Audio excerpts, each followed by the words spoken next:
வணக்கம். தமிழ் ஃபுட் கார்னரில் இன்னைக்கு சௌச்சோவோட பச்சை பட்டாணி சேர்த்து ஒரு டேஸ்டான மசால் பண்ண போகிறோம். இதை ரொம்ப சிம்பிளாக ஈஸியாக பண்ணிடலாம்.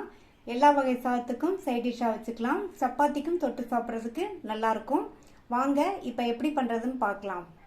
இந்த மசாலா கறிக்கு 1/4 கிலோ சௌச்சோவும் 150 கிராம் ஃப்ரெஷ்ஷான பச்சை பட்டாணியும் எடுத்து வச்சுருக்கேன். இப்போ இந்த சௌச்சோவில் உள்ள மேல் தோலை எடுத்துட்டு சின்ன சின்ன துண்டுகளாக கட் பண்ணிக்கலாம். கட் பண்ணியாச்சு. கொஞ்சம் நீளமாக இந்த மாதிரி திக்னஸ்க்கு கட் பண்ணிக்கோங்க. இந்த மாதிரி கட் பண்ணோம்னா இந்த பச்சை பட்டாணியோடு சேர்ந்து வேகிறதுக்கு கரெக்டாக இருக்கும். கட் பண்ணி வச்ச சௌச்சோ காயையும் இந்த ஃப்ரெஷ்ஷான பச்சை பட்டாணியையும் இந்த பேனில் சேர்த்துருக்கேன். இப்போ இந்த காய் முங்குற அளவுக்கு தண்ணி சேர்த்துக்கலாம். நல்லா ஒரு தடவை மிக்ஸ் பண்ணி விட்டுட்டு மூடி வச்சிடலாம். இந்த காயும் பட்டாணியும் 3/4 பங்கு அளவுக்கு வெந்து வரட்டும். இதுக்கு 4 இருந்து 5 நிமிஷம் ஆகும். காய் வெந்துட்டு இருக்கும்போது இந்த மிக்ஸி ஜாரில் 6 பல் பூண்டு, 1/2 டீஸ்பூன் சோம்பு, 1 டீஸ்பூன் சீரகம் இந்த மாதிரி மிக்ஸி ஜாரில் சேர்த்து 1-2 அரைச்சிக்கோங்க. அல்லது உங்கள்கிட்ட சின்ன உரல் இருந்தால் அதில் சேர்த்து 1-2 இடிச்சுக்கோங்க. இப்போ 5 நிமிஷம் ஆச்சு. இப்போ இந்த காயும் பச்சை பட்டாணியும் 3/4 பங்கு அளவுக்கு வெந்திருக்கு. இதில் கொஞ்சம் தண்ணி இருக்குது. இந்த தண்ணியை வடிக்காமல் தண்ணியோடையே இதை எடுத்து வச்சிடலாம். அடுத்து இந்த பேனில் 1/2 டேபிள் ஸ்பூன் எண்ணெய் சூடாயிடுச்சு. அதில் 1/2 டீஸ்பூன் கடுகு பொரிஞ்சதும் அதில் ஒரு பெரிய சைஸ் பெரிய வெங்காயத்தை பொடியாக கட் பண்ணி சேர்த்துக்கலாம். இது கூட கொஞ்சமாக கறிவேப்பிலை சேர்த்து இந்த வெங்காயத்தை லைட்டாக வதக்கி விட்டால் போதும்.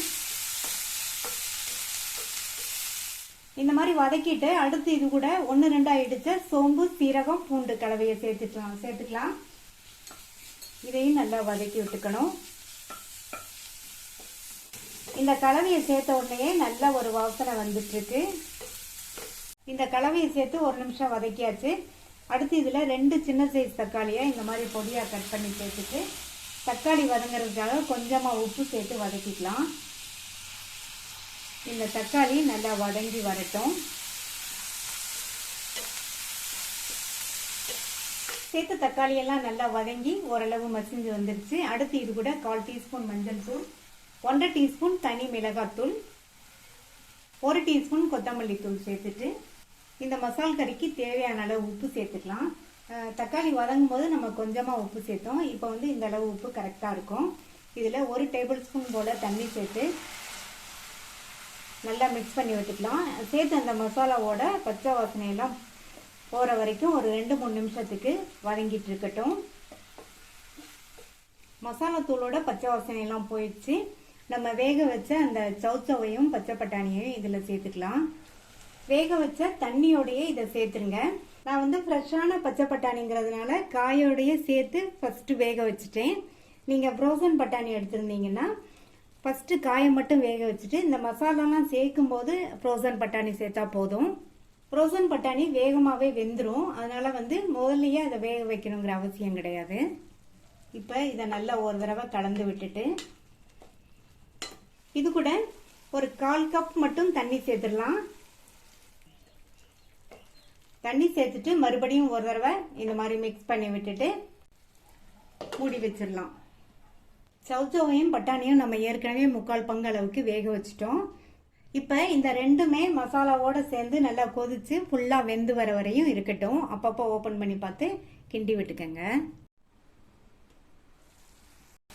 சௌச்சோவும் பட்டாணியும் நல்லா மசாலாவோட சேர்ந்து நல்லா வெந்து வந்துருச்சு. ரெண்டுமே நல்லா ஃபுல்லாக வெந்துருச்சு. அடுத்து இதில் 1/2 டீஸ்பூன் கரம் மசால் தூள் சேர்க்குறேன். சேர்த்துட்டு நல்லா ஒரு தடவை கலந்து விட்டுருங்க. இது அப்படியே 1 நிமிஷத்துக்கு மட்டும் இருக்கட்டும். பொடியாக கட் பண்ண கொத்தமல்லி இலைகளை சேர்த்துட்டு நல்லா ஒரு தடவை கலந்து விட்டுட்டு ஸ்டவ் ஆஃப் பண்ணிடலாம். ரொம்ப டேஸ்டான சௌச்சோ பச்சை பட்டாணி மசால் ரெடி ஆயிடுச்சு. நான் இன்னைக்கு இந்த சாம்பார் சாதத்துக்கு சைட் டிஷ்ஷாக சௌச்சோ பட்டாணி மசாலாவை வச்சுருக்கேன். நீங்களும் இதை ட்ரை பண்ணி பார்த்துட்டு உங்கள் கமெண்ட்ஸை சொல்லுங்கள். தேங்க்யூ.